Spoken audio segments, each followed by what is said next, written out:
Welcome back, everybody, to the Nerdcore Podcast, a podcast that reviews of movies and talks that nerd shit.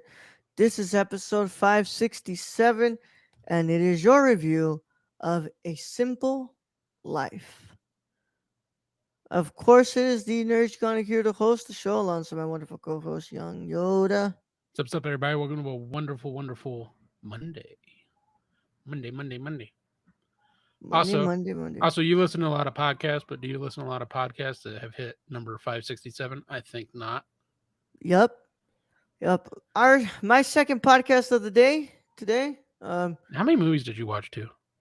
I watched In the Heights for my cinema condition episode next tomorrow, and then I watched A Simple Life, and I need to watch It's a Wonderful Life soon. So, did you watch A Simple Life first or the other one first? No, In the Heights in the morning when I was at work. That's probably Got a good home thing. because I didn't take my hard drive with me. Nah. Yeah. So That's probably a good thing, though. I think if Yeah. you had watched this first, you wouldn't have made it to the other one. Well, the other one's like 2 hours and 22 minutes long, bro. No, I just mean the emotional instability of it all. Look, we're gonna get to talking about it once we get there, but I think what's it called? I didn't have the strong reaction like you did, but that's kind of what happens when you fucking tell me about what I should expect, Brad. And it's like, damn, you know. But I've also been really exhausted today, so maybe another day I'll have the reaction that I probably would have. But I'm exhausted, man. Mania weekend was a lot. Yeah. I want to know. Yeah, fuck you. Yeah. But Brad, before we get into our review of On Way's A Simple Life, how are you doing today? Doing good. No complaints. I just had a burrito. It's delicious. A little carne asada and guac burrito. On point. So yeah, not bad. Not bad Not a at bad all. day at all. Other than the multiple fires that are raging around me, but they're farther down. Oh shit! Oh, I thought you were being metaphorical. No. Actual fires farther down. God damn. Oh, well, I hope you're okay, man. I'm fine. Yeah. Brad, you see, Unfortunately, there's a lot of other people who probably aren't. this is the type of stuff that makes me not want to go shoot over there, Brad. It's fine. Like happens every I don't know. Yeah. 10, Mosquito, 12 years, but 13. yeah. Either way, I'm glad that we're here, Brad. I worked. I mean, today is Monday when we're recording this because it's live for patrons. Because if you want to get this episode early and live, you should go over to patreon.com/nerdcore and pledge to the $1 tier, and you get this live and early. I worked. I watched the movie. Came home from work. Yep, that's exactly where you go. Watched another movie. Did 2 trailer reactions of another review for Dungeons and Dragons. Honor Among This man was Thieves. busy. Yeah, Brad. And then I did this, and I also had written the half of the introduction for tomorrow's cinema condition, and I need to rewrite the other half of the other introduction. I just went to work at 4. I'm exhausted. I still love your response though to Leisure. Like, dude, I wake up at 4. That motherfucker called me out. I was like, I need it, man. Like, who's doing these stupid motivational posts? It's like me, motherfucker, because I'm up at 4. I need something to get me going. It's like, I need something to tell me that it's worth getting up at 4 a.m. Exactly. So shut the fuck up and go on with your day. Stop bitching, Luis. You should tell him, why the hell do I keep getting all these e-girls on mine then? Yeah. Big booty hose. Yeah. But Brad, I'm glad we're here. We're continuing on with our On Way month as it bled into April because of just madness, right? It's all good though. It gave us our time to catch up on our mini pods here. So we're gonna go ahead and talk about A Simple Life today. That is her 2011 film, and of course, if you have not watched it, it's your chance to get out of here. If you care about spoilers, either way, how it go. Well, if you don't care about spoilers or you've already seen the film, you should probably stay. Either way, how it goes, Won't you the stay? one only spoiler warning, and it is in effect in a five, four, three, two, one. All right, Brad. Introduce us to Anway's A Simple Life. A Simple Life, or I guess coming from our one and only source, Wikipedia. A Simple Life, also known as Sister Peach, is a 2011 Hong Kong drama film directed by An Hui and starring Andy Lau and Deanie Ip. Eep. Eep in the lead role as Sister Peach won the Best Actress award at the 68th Venice International Film Festival. Originally, Hui and Hui Way, considered retiring Anway. after making this film. However, due to the film's success, she changed her mind and is considering other projects. I'm still learning names, man. Usually, you don't let me say them. Lau and Ip had not worked together since 1999's Prince Charming. Production of the film officially began during Chinese New Year. It was filmed in Meifu Sun Chuan. Production was wrapped on April 6, 2011, after 2 months of filming. The film competed in the 68th Venice International Film Festival. It was also selected as the Hong Kong entry for the Best Foreign Language Film at the 84th Academy Awards, but did not make the final shortlist. A Simple Life was an official selection for competition at the 68th Venice International Film Festival, where it won 4 awards. Deanie Yip won the Volpe Cup for Best Actress for a role in this film. She is the first Hong Konger to win this prize. In March, she also became the first Hong Konger to win the Asian Film Award for Best Actress. At the same event, director Ann Hui became the first woman to win the Lifetime Achievement Award. At the 31st Hong Kong Film Awards ceremony, The Simple Life won 5 major prizes: film, director, screenplay, actor, actress. Repeating what happened with The Way's Summer Snow in 1996, Ann Hui has won Best Director 4 times, more than anyone else at the Hong Kong Film Awards. Ip is the oldest Best Actress recipient, 64-year-olds at the time of her win. Screenplay by Susan Chan, Roger Lee. Story by Roger Lee. Um, it is cinematography by Yu Likwai, edited by Kwang Chi Lung and Manda Wai. Music by La Wing Fei. And 118 minutes. Budget 30 million Hong Kong dollars or 5.4 million US dollars. Box office $6,202,317. All Give me right. money. And I'll be honest, man, even if it had gotten nominated for Best Foreign Language Film that year, it sadly and honestly, I hate to say it, rightfully would lose to a separation from Asghar Farhadi, who, fuck, separation.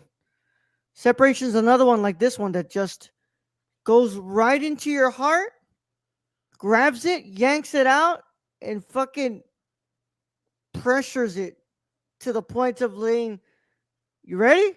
I know you're not ready, but I ain't letting go yet. Yeah.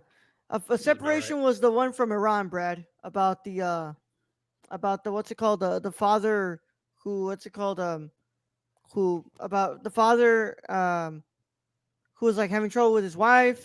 His father has Alzheimer's, and he pushes one of the what's it called, the lady who helped clean his house.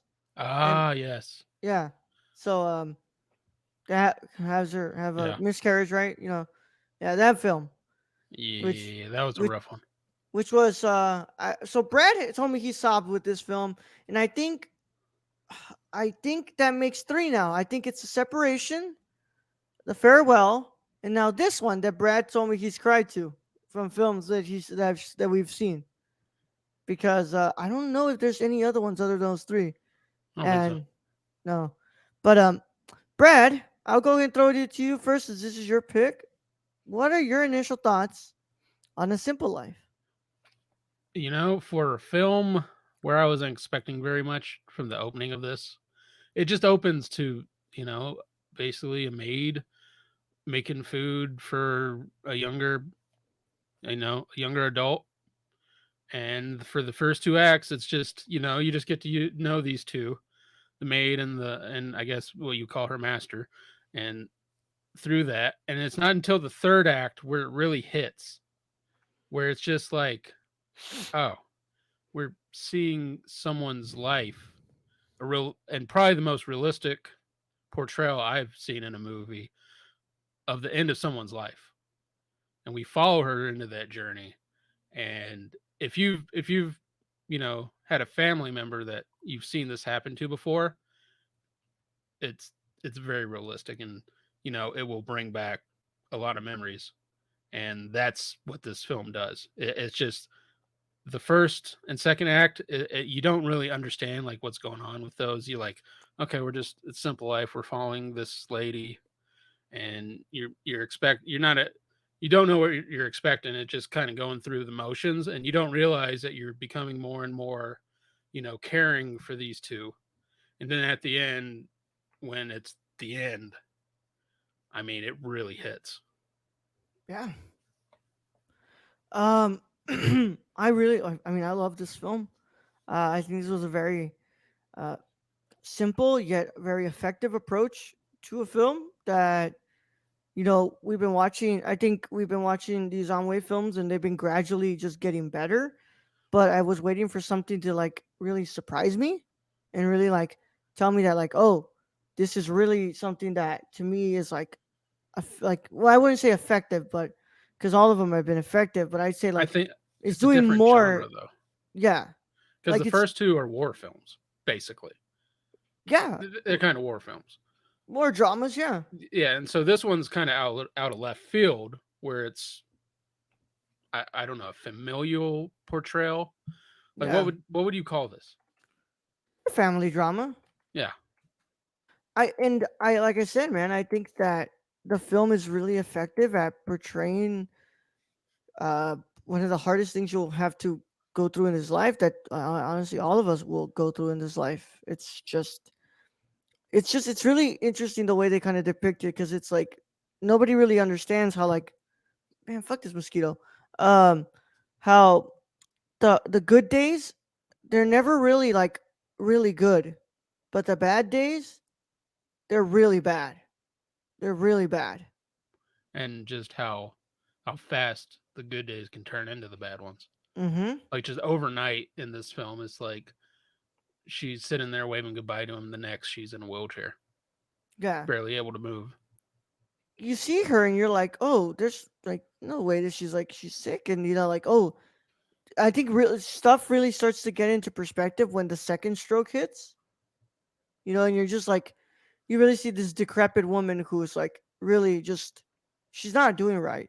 She's not doing well. She's like really, she No, really it's is at the it's end of her days. yeah, it's coming in. Like that's why I say the remote. It's very realistic because I've seen, because my grandfather went through the same thing, Yeah. and so you're just seeing them further along Yeah. until they're just you know till they pass away, and it's just rough. And that's what this film does. It doesn't shy away at it. It's like this Yeah. The is camera never wants to move away from it. Like, no, this is what happens. They go straight at, and the what also I find fascinating is this isn't, she's technically not family, family blood related, yeah.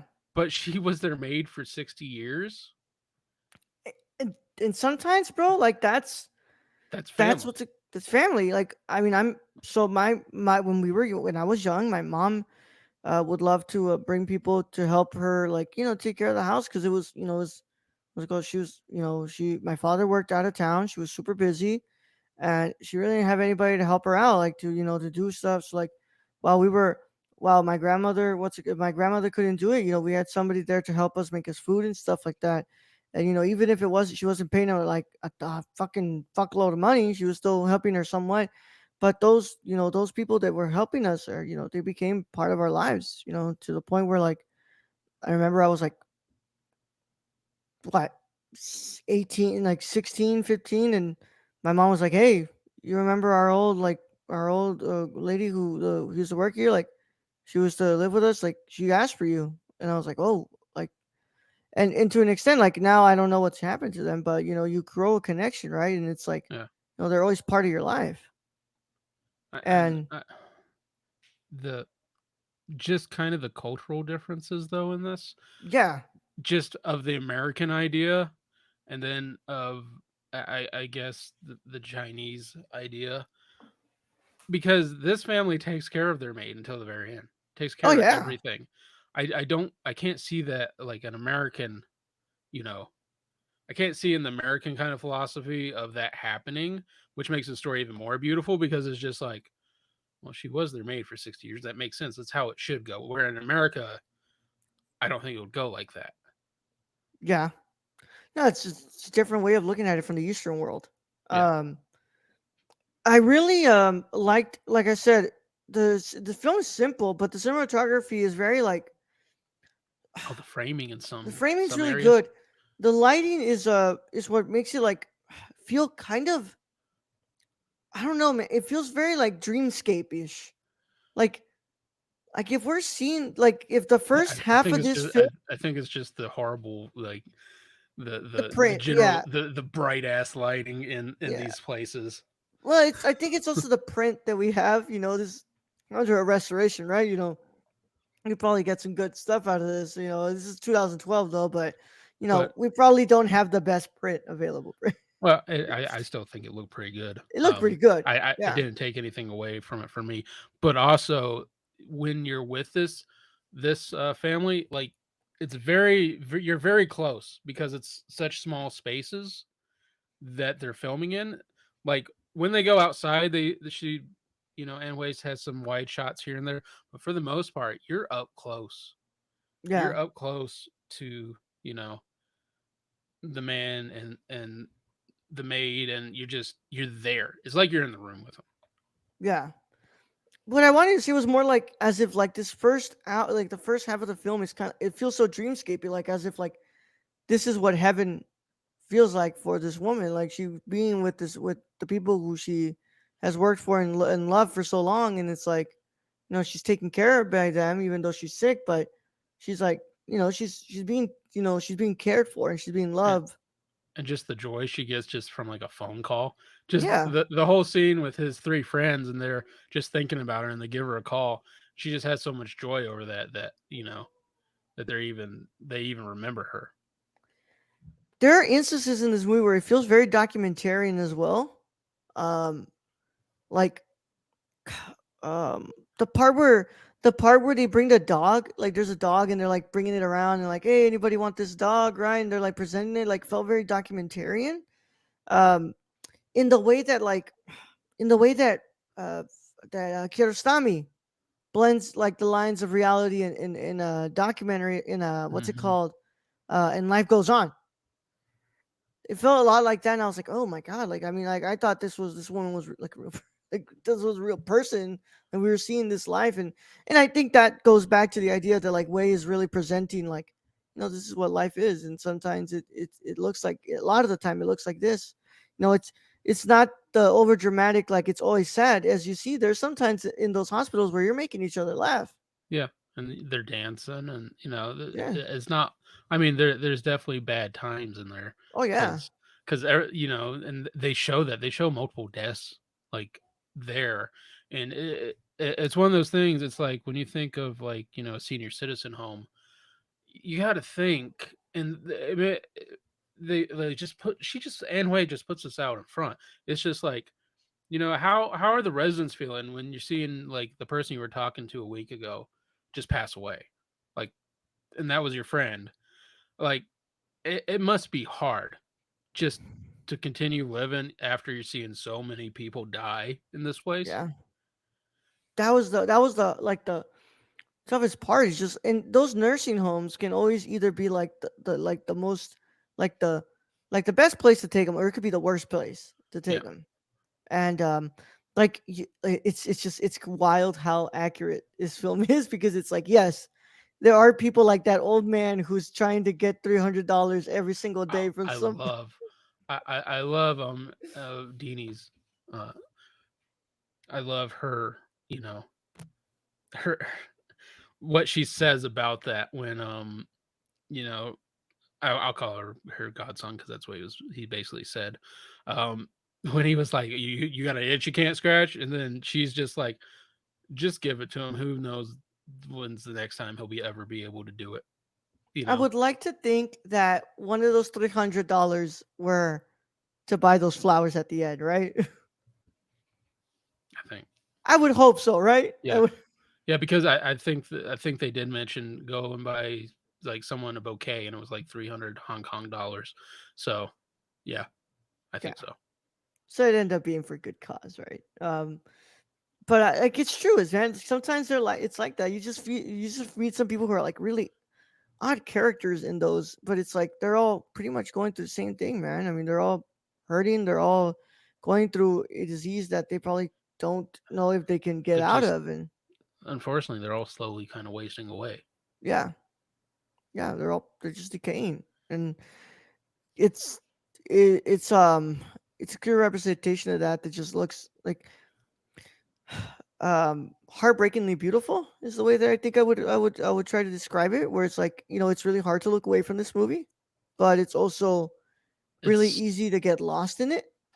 it's just so raw and so real. Yeah. It's just, I mean, when I basically DM'd you last night, I was like, this is the most realistic portrayal of someone coming to the end of their life. I wasn't I wasn't like, making anything up. This to me is like I've seen this. Yeah. Yeah. It's what it is, man. Brad, I would say you might be surprised because I know that Ebert can be, pretty skewed sometimes, and he'll either give something like really good to something that we think like really Are we just really going to taste the bad. cherry territory where I'm going to have to dig that Yeah. man up to fight him? Yeah. This movie actually got a perfect score of a 4 out of 4 from Roger Ebert. Yeah. So no no I got to agree with Roger on this one. yeah. But and it was something else that really stood out to me. That's the last thing I'll bring before we go into our final verdict. I loved how it's the cultural differences, right? Where it's like they were trying to give her money and she didn't want it. Like, no, no, no, no, no, no. Like you've already paid me so much, right? And like, you've already done so much for me. Like, I don't want your money. And it's like, but like, in their own way, like that's their way of giving back to you. Like, all the time that you spent there with them, and it's like, here, this is Well, what I and can do for you. she was basically like their kid's second mom. Yeah. She was. I mean, you don't. I think it's unheard of to be somebody's maid for 60 years. That just means like so if she's in her 70s something, Mm-hmm. you know when she started? Yeah, in her like teenage years, Yep. which is crazy. She grew up with them. She's She grew up with seen them. she's seen these kids' whole lives Yeah. coming to an adult, and then her taking care of the one, the son here, um, after a heart attack. And I just love the dichotomy of she took care of me, so I'm going to take care of her. Yeah. Yeah. Brad, what is your final verdict of A Simple Life? 10 out of 10. Oh, you're going straight in there. All right, man. Yep. Near perfect for me, man. Simple Life is a 9.5 out of 10 for me. I, I still think there is room to find something that I can truly say at the bottom of my heart that I can feel I can have that experience that says this is a masterpiece and this is the greatest film I've seen from a long way. This just wasn't there. Like there was, like the experience wasn't what I felt like would say I would come on here to say that was a 10. But really good movie, near perfect. Last film I said was a 10 also. So Yeah, I'm just guessing I'm an Anhui fan. So yeah. On way stand, bro. There's yeah, your there you go. look, Yeah. Hey man, what's it called? She has not missed. That is 3 for 3, Brad. 3 for 3. of excellent. Like I don't think you've gone lower than an 8. No, I have not. Yeah, I have not gone which lower than is an 8. unheard of. Which is unheard of because this man loves to give sixes. I give sixes like it's crazy, isn't it? Like it's Christmas. Like I Oh really like that movie. 6. yeah, Like okay. yeah. I gave a D&D a 7.5, and I was like raving about it. Yeah. I But mean, I get everybody it. always tells me like, Raul, like I read your reviews, and it's like you're saying like your card telling, like your words say that this is like the best movie you've ever seen, and then I look at your score, and it's like a 3.5 out of 5. Well, I, like take this movie for example. Yeah. Like, I mean, there's a lot of action movies in this that I really enjoy. It's movies like this though that I like to give 10 out of 10 because they come out of nowhere and they just punch me in the face. Yeah. It's And that's what this movie did cuz I wasn't expect like I'll tell you like for the first 2 acts, I was okay with it. I'm like, "Okay, this is great and all." It wasn't until the 3rd act of this movie where it all came together and was like, I see what Ann Hui did here. She fucking led me into a trap of like getting to really care about these characters and then ripping my heart out. So and you see so that that's really her style, the way that she's like really patient with her character work. We yeah, saw it in Boat People. Like yeah. at first you're like, okay, where are they? And It's all right. like And then again the third spend act more hits and time. you're just like, holy god. Fuck. 'Cause Yeah. it's like she is a director who makes you care about her characters, which we've gone on many movies and said, I wish I would have cared more about these characters. I wish they would have taken the time to care about these Yeah. characters. And for an hour and 58-minute movie, for her to get me to care about these characters and then completely destroy me, that's amazing in my eyes. Yeah. Yeah, man. I agree with you, bro. I really do. I think that she's what's it called a director that truly understands what it means to be patient, what it means to what's it called what it means to provide great character work, and it really showed in this film. Yeah. I think it's shown in the previous two also. So Yeah. I think Oh yeah. I think An Hui might be one of the best directors who understand people. Yeah. Yeah. Hey man, we still got one more left, and that concludes our review of A Simple Life. Next week, we are going to conclude Ann Hui Month as we look at one of her most recent work, Love After Love, her 2020 film. I know she has a new one coming out soon, so How that's. old is An Hui? Phew, why you gotta ask me this stuff, bro? There we Sorry. go. I'm gonna look now. 75 years old, Brad. Wow. And still Still making kicking. movies. Still Good making deal. movies, bro. Yep. I like it. Yeah. Hey, man. I feel like She I need to watch every one of these. Yeah, she's made a lot, bro. She's made a lot. I mean, I look at mean, that so did accolade. Kurosawa. So Yeah, look at that accolade you talked about in the beginning, Brad. She's one of the first to like get multiple like nominations of best director, right? Like at the Hong Kong Film what, Awards. 5? I think 5 was it. Yeah, like that's an accolade that like not even Wong Kar Wai has, bro. Yeah. Yeah, but yeah, And man. and for some reason we had never heard of her before, this month.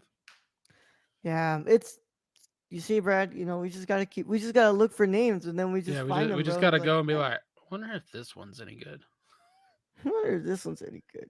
Yeah, I hope to see more of her. But we got one more left next week, and then we're gonna conclude this month here. We're gonna finish up our mini pods, and then on in May we're gonna be doing a new theme and get back to doing our mini pods. A I mini feel pod, like yeah. I feel Um, like Anne and Edward Yang, that would have been a good like two double sides of the feature right same there. coin, man. Yeah. Two sides of the same coin. I think that Edward Yang has more of like an interest in like exploring how people um change with society's change, especially in Taiwan. Hmm. And here it's like, I think that way is more, you know, concentrated on people Yeah. um in the situations that they find themselves in and in the places that they're in, not necessarily how the change of humans affects the change of society. If you get what I'm trying to say. Well, I think when you tweeted me that this A Simple Life and a Farewell double feature just to make you a complete sobbing mess. Yeah. You're not wrong. Also, Boat People and was it Death? What's the What did I boat? Grave of the Fireflies. Grave of the Fireflies and Boat People have a double feature, and then throw this on after. You just you're not going to be coming into work for the next 3 days. It's just not going to happen. Yep. Man, we'll see where it goes from here, man. But that's been our review, y'all. We want to thank you all so much for joining us. Of course, you can find us at thenerdcore.com, Twitter at the nerdcore underscore, Instagram at the nerdcore. Our Patreon is patreon.com/nerdcore for tiers as low as $1. You can get this episode early and live, where you can interact with us.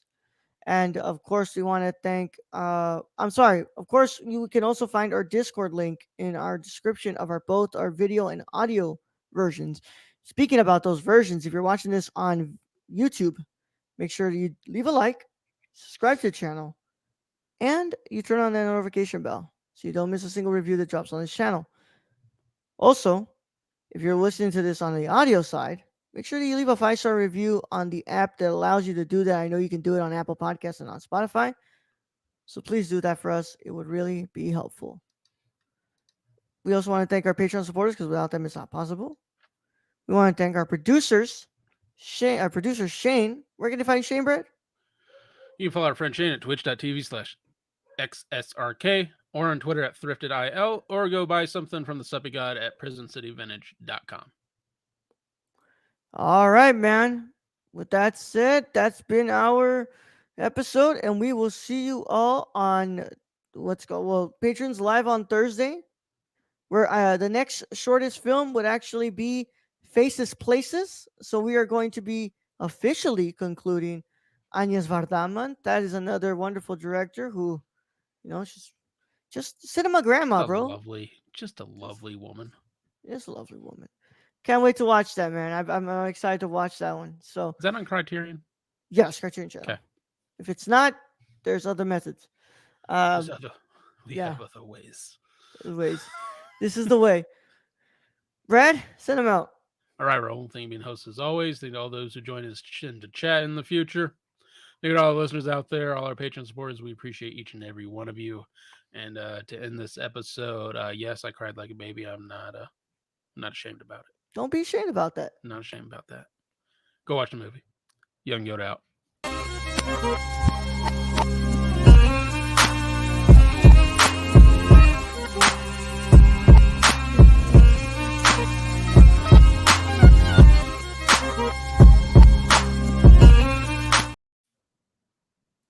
It's just so beautiful.